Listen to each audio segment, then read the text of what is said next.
আরে একটি ঘটনা, সেই এলাকাও দক্ষিণ অঞ্চলের, নাম বলবো না।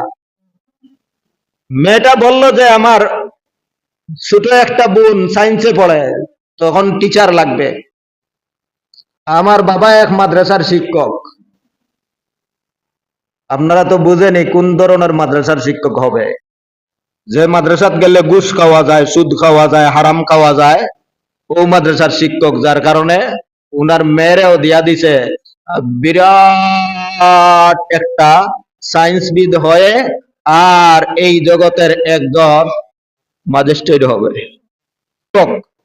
ওনার দ্বিতীয় মেয়ে, ওর দ্বিতীয় মেয়েকে একজন মুসলমান টিচার না দিয়া একজন হিন্দু টিচার দিছে প্রাইভেট পড়ানোর জন্য, যাতে কোনো ধরনের সম্পর্ক যাতে না জড়ায়। কারণ মাইয়া তো হুজুরের মাইয়া, হুজুরের মাইয়া আবার হিন্দুর সাথে যাবে, কথাটা বহু বাড়ি, এইখানের মধ্যে সম্পর্ক হবে না এমন বিশ্বাস রাখিয়া হিন্দু টিচার দিয়া পড়াইছে।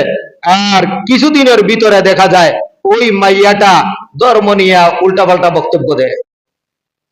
হুজুর বাবার মাইয়া ইসলাম নিয়া বিভিন্ন ধরনের মন্তব্য করে, যে শুধু পর্দার মাঝে কি ইসলাম, শুধুমাত্র এই ঘরে বসার নাম কি ইসলাম, শুধুমাত্র নামাজ রোজার নাম কি ইসলাম, এই ধরনের কিছু কিছু বক্তব্য দেয়।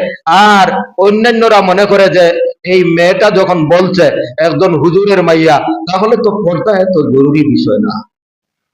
আসলে ওই যে সার নামী বাটপারে ব্রেইন ওয়াশ করিয়া সে সম্পূর্ণ তার বানাইয়া এখন তার নিজস্ব বক্তব্য ওই হুজুরের ঘরে থাকা অবস্থায় দিচ্ছে।